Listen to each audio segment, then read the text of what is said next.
Christian missionaries came to Africa from many parts of Europe in the 19th century. And in one area of South Africa, their impact was so profound that a special route has been established for visitors to recapture the adventures and challenges of the time.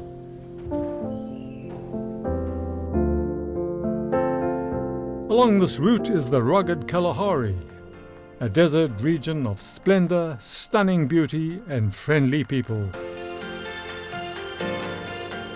This route takes you into the heart of the Northern Cape, where diamond fever gripped the world around the mining camp of Kimberley, and to remote corners of this haunting landscape to trace the early footsteps of one of the greatest missionary explorers, David Livingstone.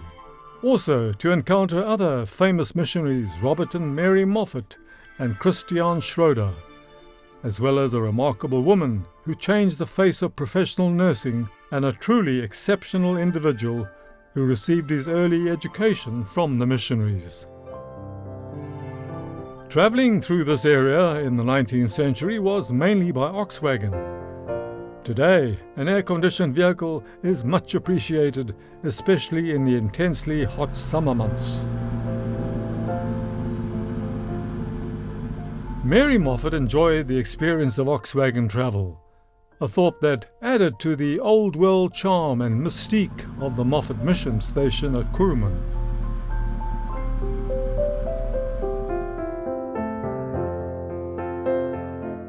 Moffat was a man whose presence was strongly felt. Some regarded him as authoritarian, others simply as a man of very strong principles.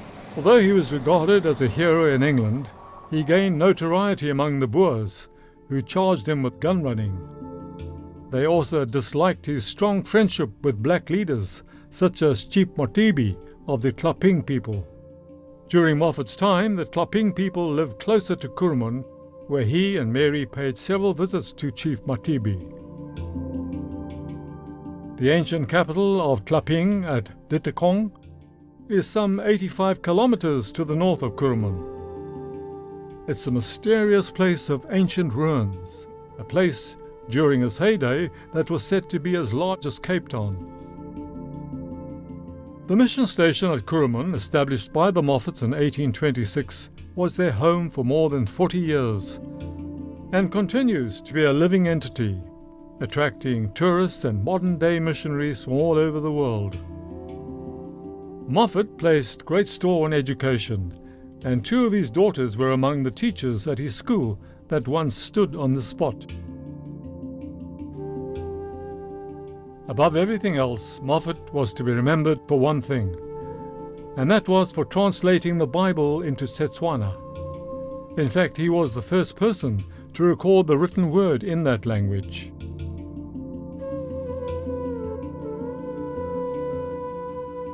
On acquiring his own printing press, he was able to print a whole range of tracts from the New Testament, the Psalms and hymns in the local language.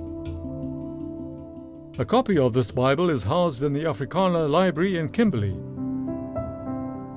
In Moffat's own copy he wrote, "The language of the Setswana nation, in which nothing has ever been written, was by patience, labour and prayer acquired, and into that language this Holy Bible." This is the church from where Moffat preached. It can seat some 800 people. Among those who served this mission as members of the London Missionary Society was David Livingstone from 1841 to 1843. One gets a strong presence of Moffat's presence in this simple stone and thatch structure. And in the imagination, the echo of his voice can still be heard. Akakwe mo ditaben se di buitsepo Yewufa urata di choro chasiona. The beams that support the roof tell a very interesting story of a relationship between Moffat and a black leader that many of the interior of South Africa feared at the time, Mzilikazi. Mzilikazi, on learning that his friend needed strong beams to complete his church, donated these fine specimens. Much of the church's construction was done by Robert Hamilton, a gifted craftsman from Scotland, who lived in the house next door. This house's other claim to fame is that it was also David Livingstone's first permanent home in Africa in 1842. The original Moffat homestead, now a museum, is filled with interesting artifacts of the time. These silver goblets were a present from people of Sheffield, England, and they arrived here a few days before Moffat was to baptize his first batch of converts, some 6 years after he started his mission. Klaping were initially very skeptical of his message, and it took him a long time to win their confidence. As historian Silas Malema says, chiefs would listen to the missionary with one ear and tradition with the other. Outside the home is Mary Moffat's garden, and it's immortalized as the setting of the proposal of marriage by David Livingstone to Moffat's daughter Mary. It was here, under an almond tree, that the great adventurer and explorer declared his love and commitment to marriage. The actual almond tree has decayed with time, but the love garden, as it's called, remains a spiritual footprint in Livingstone's adventures through Africa. The Moffats paid dearly for choosing to bring up their family on a mission station in 19th century Africa. They lost 3 of their 9 children to smallpox and other infectious diseases, and 2 of them as babies. But for Ma Mary, one of the saddest losses was that of her eldest son Robert to fever at age 35.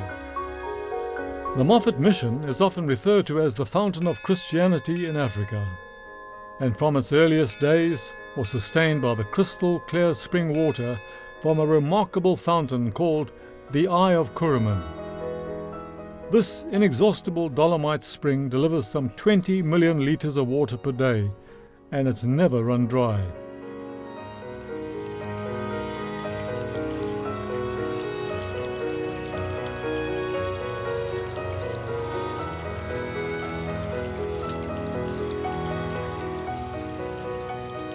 As a former trained gardener in England, Moffat used his practical skills to irrigate the gardens and fields of the mission some 12 kilometres away. Although Kuruman was the heart of Moffat's mission, we encountered his story and that of Livingstone at 2 other places in the region. At Griquatown is the Mary Moffat Museum, named after Moffat's daughter who married David Livingstone.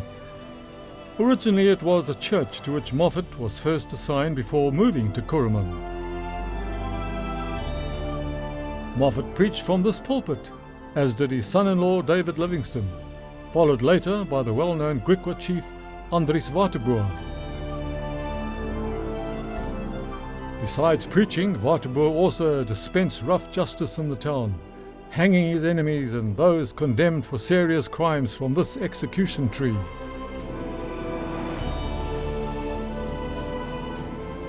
Livingstone and Mary first met at the nearby little town of Campbell, named after the Reverend John Campbell, a supervisor for the London Missionary Society.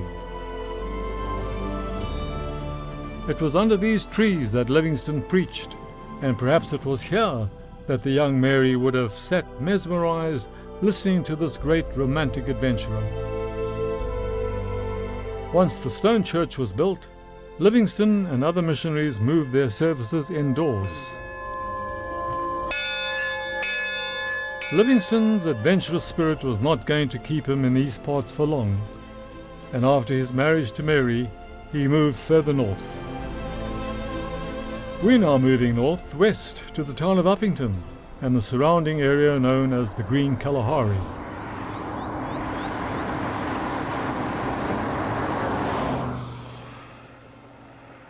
Irrigation from the Orange River, now called the Hardship River, has transformed the countryside. The Green Kalahari is one of the largest wine-producing areas in South Africa and is set to grow the sweetest grapes in all the world. The initial idea of irrigating the land from this, the longest river in South Africa, belongs to the freed slave Abraham September. But it was the missionary who developed the irrigation canals and developed the concept of bringing about large-scale prosperity to what was a barren desert.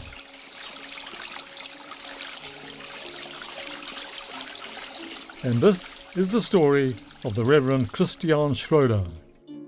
Schroeder, of the Inland Mission, was asked to set up a mission station in Uppington by an influential chieftain, Klaas Lucas. Schroeder's missionary church, now part of the Kalahari Orange Museum, has many artifacts from the period, including the original organ bought from an organ builder in Chicago. Even the horse-drawn hearse that took Schroeder to his grave is also on display. Next door is the historic parsonage, and it's here that a strong sense of the man and his family can be felt. Like Moffat, Schroeder was a practical missionary who did much to improve the quality of life of those he came to serve. Back on the missionary route along the proverbial straight and narrow, we notice that even the birds have good telephone connections in the Kalahari, although the less sophisticated still opt for the trusty old camel thorn tree. Up to 400 birds of different species make their home in these treetop apartments.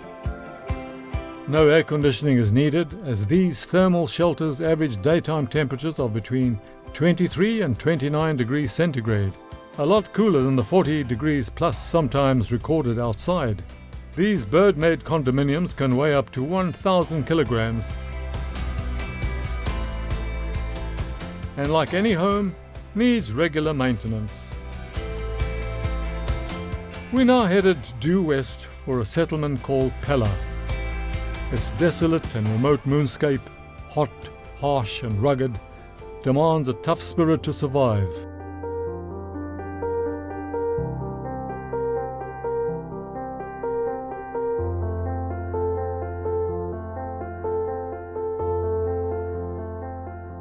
The French Catholic missionaries who established the current mission station put their stake firmly in the ground. Bishop Simon and his fellow missionaries planted huge crosses on the surrounding mountaintops to proclaim their message. Situated in the middle of this poor community of mainly Nama people who struggle to eke out an existence in this unrelenting desert terrain is a truly remarkable structure, a cathedral built by the missionaries from a design in a German encyclopedia. And what's more, they had no previous knowledge or experience of architectural design and construction. Pella was originally started by the London Missionary Society in 1814 as a sanctuary for the Khoisan people, who had been driven out of Namibia. But it was the French Oblates who created what must rank as one of the most beautiful desert cathedrals. Pella in many ways sums up the missionary approach, and that is to provide education and spiritual expression.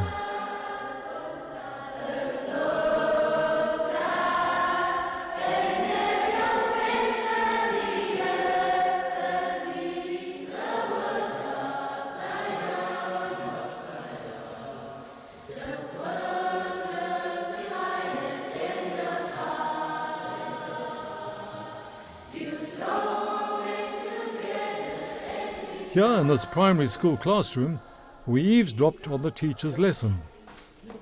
Although in the early years the lingua franca was Dutch, today the Pella community, like most others in the region, speak Afrikaans. But school playgrounds translate into any language, as the games kids play, including their rough and tumble, are universally enjoyed and appreciated.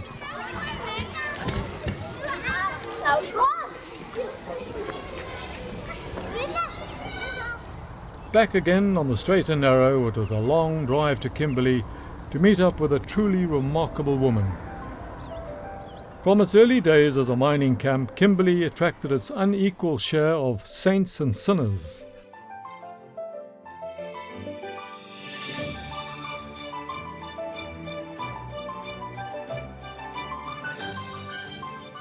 Among the few saints was Sister Henrietta Stockdale, and although she wasn't a missionary in the traditional sense of the word, she brought about changes that set professional standards of nursing throughout South Africa.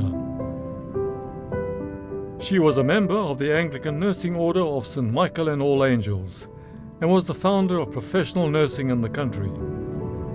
She was South Africa's Florence Nightingale. Her efforts resulted in the first state registration of nurses in the world. A chapel has been built in her honour in the grounds of the Kimberley Provincial Hospital, and serves as a permanent reminder of her enormous contribution to South African nursing. Her personal prayer book, a present from a relative, is housed in the McGregor Museum.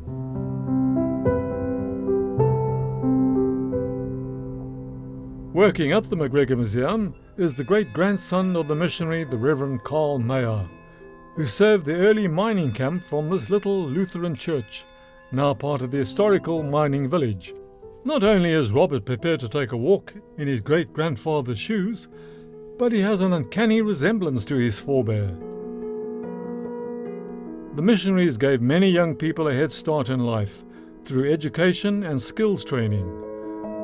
One man who was nurtured by the early missionaries has become an icon in South African literature and politics. Saul Plaatjes was a founding member of the African National Congress. As an articulate social and political commentator, he gave lecture tours in Britain, Canada, and the United States. Plaatjes was a prolific writer and author of several books. In a presentation copy of Mhudi, he commends the town engineer, Mr. Morris, for making Kimberley the first city on the African continent to have electricity.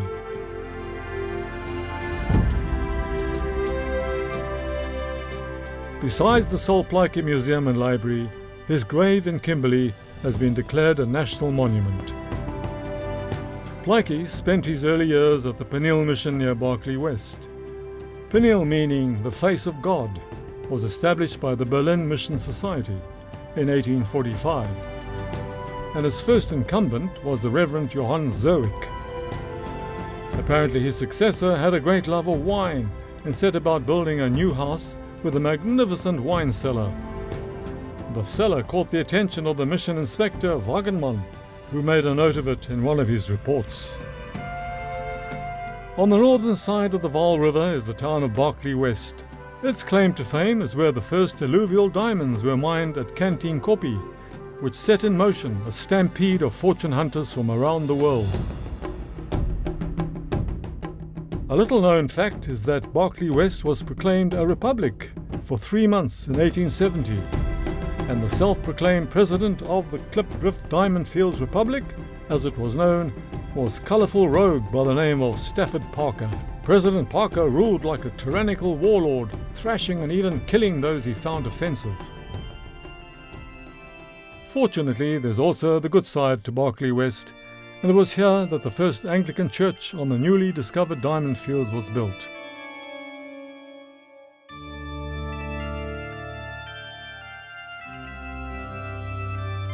The ancient world of the Northern Cape is one of extraordinary human endeavour and survival, in a world of intense heat and rugged beauty. It's a world where missionaries gave written form to indigenous oral languages to proclaim the Word of God. These were, generally speaking, very ordinary men and women, made extraordinary by the faith in which they believed.